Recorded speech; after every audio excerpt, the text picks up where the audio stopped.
प्यारे बच्चों, कैसे हो तुम लोग। आज मैं तुम्हें पंचतंत्र की एक कहानी सुनाने जा रही हूँ, जिसके लेखक हैं विष्णु शर्मा। तो ये कहानी जो है, एक नगर था महिला रोप्य नाम का। अरे अरे, ये तो बताना मैं भूल ही गई कि मैं कौन हूँ।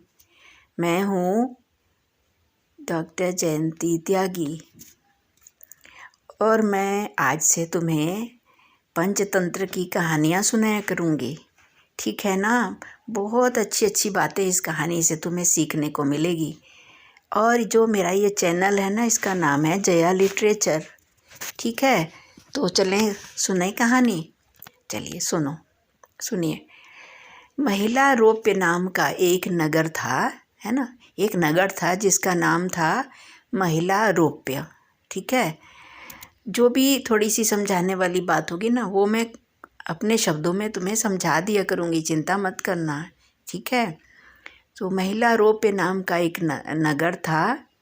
नगर में वर्धमान, और उस नगर में वर्धमान नाम का एक वणिक पुत्र मतलब बनिए का पुत्र माने लड़का रहता था। उसने धर्मयुक्त रीति से व्यापार में, धर्मयुक्त रीति क्या होती है, मतलब अच्छे तरीके, अच्छे रास्ते से व्यापार में पर्याप्त धन माने ढेर सारा धन जो है पैदा किया था।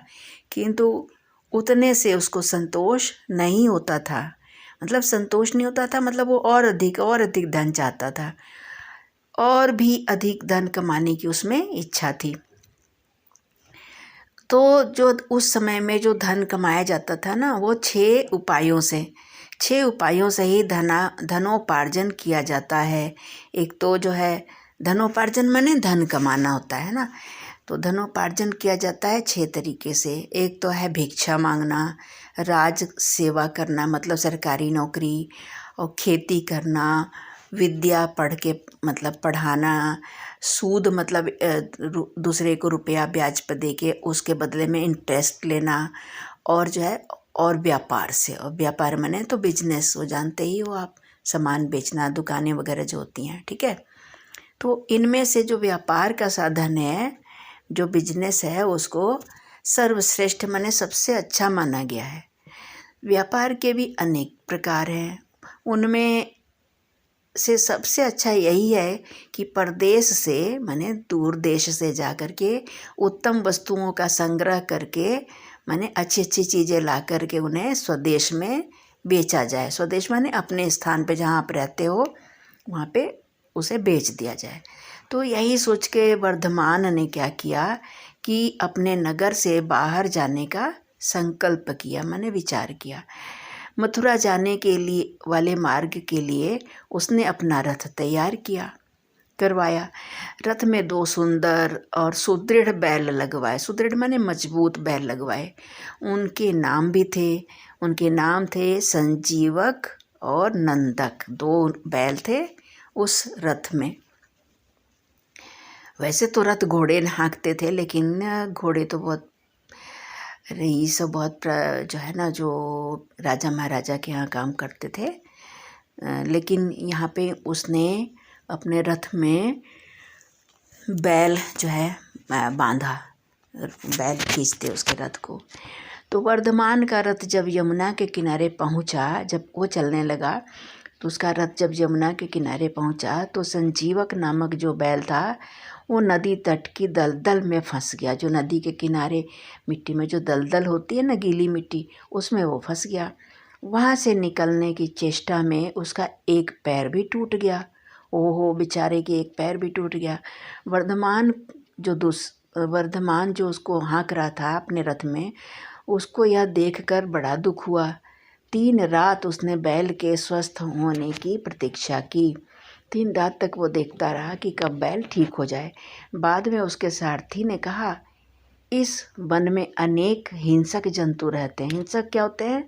जो दूसरे को मार के खा जाते हैं, वो है हिंसक।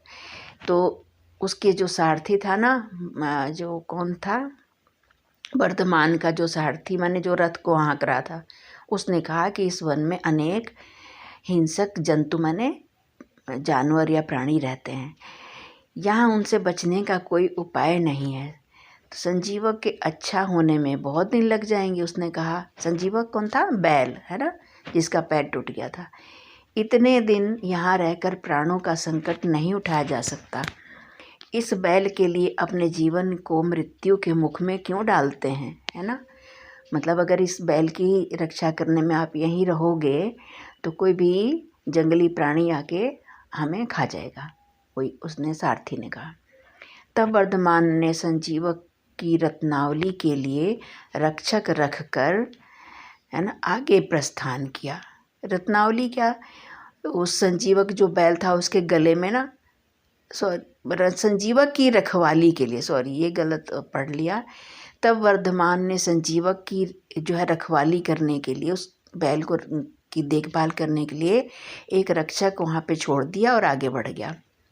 रक्षकों ने जब देखा कि जंगल अनेक शेर, बाघ, चीतों से भरा पड़ा है तो वे भी एक दिन बाद ही वहाँ से प्राण बचा के चले गए।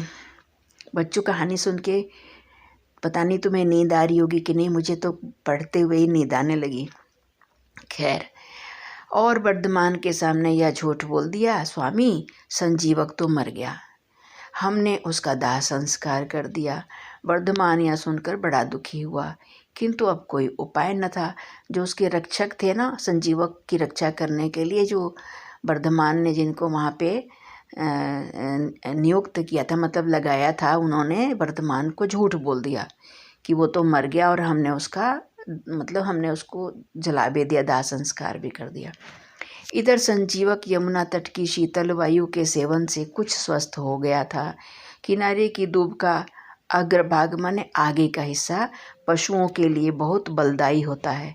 उसे निरंतर खाने के बाद वह खूब मांसल और हृष्ट पुष्ट भी हो गया। मतलब वो घास खाकर वहाँ पे संजीवक ठीक हो गया और वहाँ पे उनका जो है घास खा के, घास के ऊपर का जो हिस्सा होता है ना, वो बहुत बहुत पौष्टिक होता है। उसको खाकर उसके शरीर में बहुत मांस आ गया और वो बहुत मजबूत हो गया। दिन भर नदी के किनारों को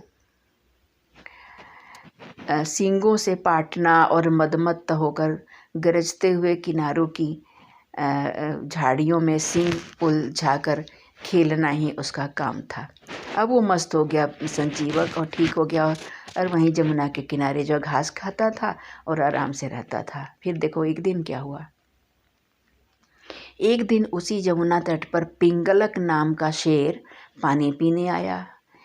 वहाँ उसने दूर से ही संजीवक की गंभीर हुंकार सुनी। उसे सुनकर वह भयभीत सा हो सिमट कर झाड़ियों में जा छिपा।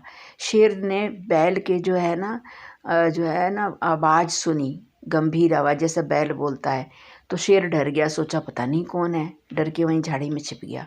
शेर के साथ 2 गीदड़ भी थे, एक का नाम था करदक और दूसरे का नाम था दमनक। वे दोनों सदा शेर के पीछे पीछे रहते थे। उन्होंने जब अपने स्वामी को भयभीत देखा तो आश्चर्य में डूब गए, मतलब बहुत अधिक हैरान हो गए। वन के स्वामी का इस तरह भयातुर होना, भयातुर माने भय से घबरा जाना, भयातुर होना जब उन्होंने देखा कि उनका तो जो राजा है वही डर गया बहुत ज़्यादा, तो यह उनके लिए सचमुच ही बड़े अचंभे की बात थी। अचंभा माने मतलब हैरानी की। आज तक पिंगलक कभी इस तरह भयभीत नहीं हुआ था। कौन था पिंगलक? शेर था ना, शेर का नाम था। दमनक ने अपने साथी गीदड़ को कहा, करदक, हमारा स्वामी वन का राजा है, सब पशु उससे डरते हैं। आज वही इस तरह सिमट कर डरा सा बैठा है। प्यासा होकर भी वह पानी पीने के लिए यमुना तट पर जाकर लौट आया। इस डर का कारण क्या है? तो क्या हुआ, तो करटक ने उत्तर दिया, दमनक, कारण कुछ भी हो, हमें क्या। उसने कहा कि कुछ भी कारण हो, हमें क्या, दूसरों के काम में हस्तक्षेप करना ठीक नहीं है, उसने कहा, है ना। 2 गीदड़ थे ना, एक का नाम था करटक और एक का नाम था दमनक। तो दमनक को करटक ने कहा कि कुछ भी कारण हो, हमें इससे क्या लेना देना कि वो किस वजह से डरा है। तो और ये भी कहा कि दूसरों के काम में हमें इंटरफेयर या हस्तक्षेप करना नहीं चाहिए। जो ऐसा करता है वह उसी बंदर की तरह तड़प तड़प कर मरता है जिसने दूसरे के काम में कौतूहलवश व्यर्थ ही हस्तक्षेप किया था। तो मतलब कोई बंदर था, वो तड़प तड़प के मर गया। तो करटक था ना, उसने कहा कि जैसे वो जो जो आदमी दूसरे के काम में हस्तक्षेप करता है, मतलब इंटरफेयर करता है, उसका दखल करता है, तो वो उसी तरह से मर जाता है जैसे वो बंदर तड़प तड़प के मर गया। तो दमनक ने पूछा, यह क्या बात कही तुमने? तो करटक जो है ना, उस बंदर की कहानी सुनाने लगता है। और लिखा है कि ये पुस्तक संस्कृत में थी ना, तो उसका श्लोक लिखा है कि अनाधिकार चेष्टा किसको कहते हैं। लिखा है,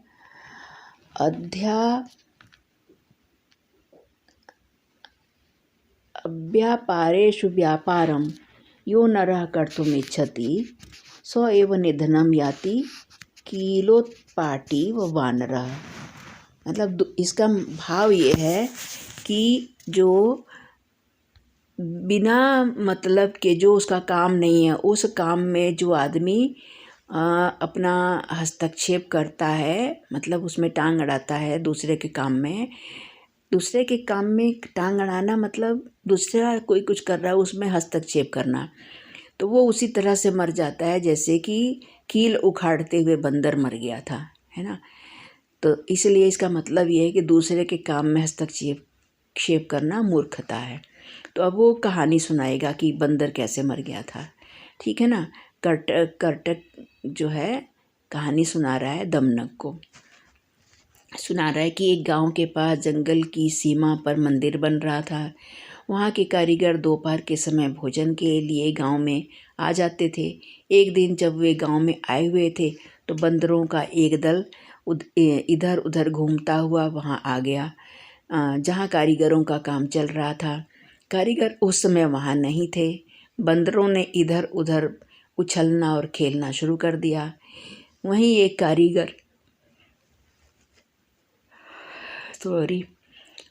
कारीगर शहतीर को आधा चीरने के बाद, शहतीर मतलब वो जो है ना छत पे लगता है, कुछ लोहे का बना हुआ होता है, तो उसको उस कारीगर ने आधा ही चीरा था, मतलब बीच में से फाड़ा था।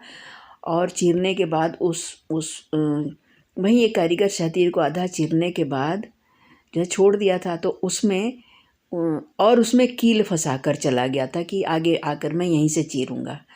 तो एक बंदर को यह कौतूहल हुआ कि यह कील यहाँ क्यों फंसी है। तब आधे चीरे हुए शहतीर पर बैठकर वह अपने दोनों हाथों से कील को बाहर खींचने लगा। कील बहुत मजबूती से वहाँ गड़ी थी, इसलिए बाहर नहीं निकली। लेकिन बंदर भी हठी था, माने जिद्दी था। वह पूरे बल से कील निकालने में जूझ गया। अंत में भारी झटके के साथ वह कील निकल आई, किंतु उसके निकलते ही बंदर का पिछला भाग शहतीर के चिरे हुए दो भागों के बीच में आकर चिपक गया। अभागा बंदर वहीं तड़प तड़प कर मर गया। इसलिए वो कील तो निकल गई, लेकिन उसकी पिछला भाग, माने उसकी पूँछ होगी बंदर की, वो जो है उसमें उसके छेद में जहाँ पे उसने कारीगर ने कील फंसा के जो जगह छोड़ दी थी उसमें उसकी पूँछ आ गई, और कील तो निकल गई लेकिन उसकी पूँछ फंस गई, और फिर वो तड़प तड़प के बंदर वहीं पे मर गया। तो इसलिए मैं कहता हूँ कि हमें दूसरों के काम में हस्तक्षेप नहीं करना चाहिए। हमें शेर के भोजन का अवशेष तो मिल ही जाता है। उसने कहा कि हमें इस बात से मतलब नहीं रखना चाहिए कि शेर क्यों डर गया।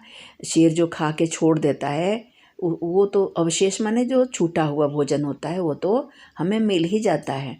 तो हम अन्य बातों की चिंता क्यों करें, है ना। पर दमनक ने कहा, करटक तुझे तो बस अपने अवशिष्ट आहार की ही चिंता रहती है, स्वामी के हित की तो तुझे परवाह ही नहीं है। तो करटक ने कहा, हमारी हित चिंता से क्या होता है, हमारी गिनती उसके प्रधान सहायकों में तो है ही नहीं। बिना पूछे सम्मति देना मूर्खता है। उसने कहा कि हम तो शेर के सामने, मतलब हम उसके कोई खास सहायक नहीं है। प्रधान सहायक माने उसके कोई सलाहकार नहीं है, और हमारी तो कहीं कोई गिनती नहीं है, तो हमारी कोई औकात नहीं है कि हम उसे जो है अपनी सलाह दें, और अगर देंगे तो ये सबसे बड़ी मूर्खता होगी। तो इससे अपमान के अतिरिक्त कुछ नहीं मिलता। दमनक, प्रधान अप्रधान की बात रहने दो, उसको समझाने लगा दमनक, जो उसका दूसरा गीदड़ था। जो भी स्वामी की अच्छी सेवा करेगा वह प्रधान बन जाएगा, जो सेवा नहीं करेगा वह प्रधान पद से भी गिर जाएगा। राजा, स्त्री और लता का यही नियम है कि वे पास रहने वाले को ही अपनाते हैं। करटक बोला, तब क्या किया जाए? अपना अभिप्राय स्पष्ट कह दे। तो दमनक ने कहा, आज हमारा स्वामी बहुत भयभीत है। उसे भय का कारण बताकर संधि, विग्रह, आसन, संश्रय, द्वैधी भाव आदि उपायों से हम भय के निवारण की सलाह देंगे। बच्चों, तुम ये अभी छोटे हो, इसका अर्थ मैं बताऊं भी तो तुम समझ नहीं पाओगे। संधि मतलब मेल, विग्रह माने झगड़ा, आसन, संश्रय, द्वैधी भाव, ये थोड़ा तुम्हारे जो है ना स्तर से ऊपर की बात है। आसन का मतलब बैठाकर, संश्रय का अर्थ है सहारा देकर, द्वैधी भाव माने भेद डालकर, उनमें फूट डालकर।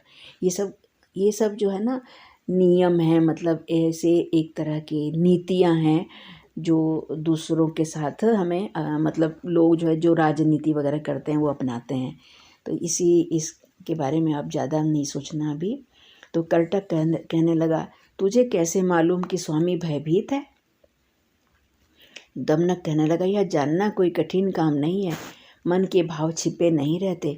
चेहरे से, इशारों से, चेष्टा माने क्रिया, काम से, भाषण शैली से माने बोलने के ढंग से, और आँखों की भ्रूभंगी से, और आँखों की जो भौवें हैं ना उनकी जो मुद्राएं हैं मतलब उनके ढंग से वे सबके सामने आ जाते हैं। आज हमारा स्वामी भयभीत है, उसके भय को दूर करके हम उसे अपने वश में कर सकते हैं, तब वह हमें अपना प्रधान सचिव बना लेगा। तो करटक ने कहा, तू सेवा के नियमों से अनभिज्ञ है। कि कहने लगा करटक कि तू राज सेवा के नियम को नहीं जानता है ना, स्वामी को वश में कैसे करेगा? तो दमनक ने कहा, मैंने तो बचपन में अपने पिता के संग खेलते खेलते राज सेवा का पाठ पढ़ लिया। राज सेवा स्वयं एक कला है और मैं उस कला में प्रवीण हूँ, मैंने एक्सपर्ट हूँ।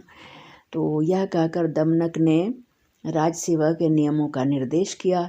राजा को संतुष्ट करने और उसकी दृष्टि में सम्मान पाने के अनेक उपाय भी बताए। तो करटक दमनक की चतुराई देखकर दंग रह गया। उसने भी उसकी बात मान ली और दोनों शेर की राजसभा की ओर चल दिए। तो दमनक को आता देखकर पिंगलक द्वारपाल से बोला, दमनक कौन था? गीदड़ था। और जब ये राजा के पास पिंगलक मतलब जो शेर था उसके पास जब वो जा रहा था तो इसको आते दमनक गीदड़ को आते हुए देखकर पिंगलक नामक शेर ने द्वारपाल से कहा, हमारा भूतपूर्व मंत्री का पुत्र दमनक आ रहा है, उसे हमारे पास बेरोक आने दो, मैंने उसे हमारे पास आने दो। दमनक जो है राजसभा में आकर पिंगलक को प्रणाम करके अपने निर्दिष्ट स्थान माने जो उसके लिए स्थान बनाया गया था उस पर वो बैठ गया। पिंगलक ने अपना दाहिना हाथ ऊपर उठाकर दमनक से कुशल क्षेम पूछते हुए कहा, कहो दमनक, सब कुशल तो है? बहुत दिनों बाद आए, क्या कोई विशेष प्रयोजन है? तो दमनक ने कहा, विशेष प्रयोजन तो कोई भी नहीं, फिर भी सेवक को स्वामी के हित की बात कहने के लिए स्वयं आना चाहिए, है ना। कि अपने मालिक की हित माने भलाई की बात अगर करनी हो तो सेवक को मालिक के पास खुद जाना चाहिए। राजा के पास उत्तम, मध्यम, अधम सभी प्रकार के सेवक हैं। राजा के लिए सभी का प्रयोजन है। समय पर तिनके का भी सहारा लेना पड़ता है, सेवक की तो बात ही क्या है। आपने बहुत दिन बाद आने का उपालंब दिया है, उसका भी कारण है। जहाँ कांच की जगह मणि और मणि के स्थान पर कांच जड़ा जाए वहाँ अच्छे सेवक नहीं ठहरते। जहाँ पारखी नहीं वहाँ रत्नों का मूल्य नहीं लगता। स्वामी और सेवक परस्पर आश्रयी होते हैं। परस्पर आश्रयी माने स्वामी और सेवक एक दूसरे पर डिपेंड होते हैं, उन्हें एक दूसरे का सम्मान करना चाहिए। राजा तो संतुष्ट होकर सेवक को केवल सम्मान देते हैं, किंतु सेवक संतुष्ट होकर राजा के लिए प्राणों की बलि दे देता है। ऐसा किसने कहा? ऐसा दमनक ने कहा। दमनक की बातों से पिंगलक जो शेर था ना, वो प्रसन्न होकर बोला, तू तो हमारे भूतपूर्व मंत्री का पुत्र है, इसलिए तुझे जो कहना है निश्चिंत होकर कह दे। दमनक ने कहा, मैं स्वामी से कुछ एकांत में कहना चाहता हूँ, मतलब मैं कहूँगा पर अकेले में। 4 कानों में ही भेद की बात सुरक्षित रह सकती है, 6 कानों में वह भेद गुप्त नहीं रह सकता। 4 कानों में मतलब 2 आदमियों के 4 कान हुए ना, तो मतलब कोई भी भेद की बात है तो 2 आदमियों में ही वो रहेगी। अगर तीसरे के पास बात चली जाएगी तो वो 6 कानों वाले, मतलब अगर 3 आदमियों में वो बात कही जाएगी तो भेद जो है गुप्त रहने की गारंटी नहीं है। तब पिंगलक ने इशारे से कहा, बाघ, रीछ, चीते आदि सब जानवरों को सभा से बाहर भेज दिया। सभा में एकांत होने के बाद दमनक ने शेर के कानों के पास जाकर प्रश्न किया। दमनक कहता है, स्वामी, जब आप पानी पीने गए थे तब पानी पिए बिना लौट क्यों आए थे, इसका कारण क्या था? पिंगलक ने जरा सूखी हंसी हंसते हुए उत्तर दिया, कुछ भी नहीं दमनक। दमनक कहता है, देव, यदि वह बात कहने योग्य नहीं है तो मत कहिए। सभी बातें कहने योग्य नहीं होती। कुछ बातें अपनी स्त्री से भी छिपाने योग्य होती हैं, कुछ पुत्रों से भी छिपा ली जाती हैं। बहुत अनुरोध पर भी ये बातें नहीं कही जाती है। पिंगलक ने सोचा, यह दमनक बुद्धिमान दिखता है, क्यों न इससे अपने मन की बात कह दी जाए। यह सोचकर वह कहने लगा, पिंगलक कहने लगा, दमनक, दूर से जो यह हुंकार की आवाज़ आ रही थी उसे तुम सुनते हो? आ रही है। हे दमनक, दूर से जो यह हुंकार की आवाज़ आ रही है उसे तुम सुनते हो? दमनक कहता, सुनता हूँ स्वामी, उससे क्या हुआ? तो पिंगलक जो है, शेर जो है, बोला, दमनक, मैं इस वन से चले जाने की बात सोच रहा हूँ। तो दमनक कहता है, किस लिए भगवान? पिंगलक, इसलिए कि इस वन में यह कोई दूसरा बलशाली जानवर आ गया है। उसी का यह भयंकर घोर गर्जन है। अपनी आवाज़ की तरह वह स्वयं भी इतना ही भयंकर होगा, उसका पराक्रम भी इतना ही भयानक होगा। दमनक कहता है, स्वामी, ऊंचे शब्द मात्र से भय करना युक्त नहीं है, कि मतलब खाली ऊंची आवाज़ से डर जाना जो है ठीक बात नहीं है। ऊंचे शब्द तो अनेक प्रकार के होते हैं। भेरी, मृदंग, पटह, शंख, काहल आदि जो अनेक वाद्य माने बाजे हैं, इन सब की भी ऊंची आवाज़ होती है। जिनकी आवाज़ बहुत ऊंची होती है उनसे कौन डरता है?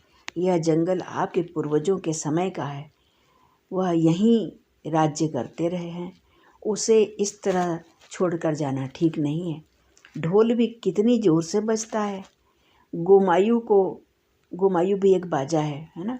गोमायु को उसके अंदर जाकर ही पता लगा कि वह अंदर से खाली था।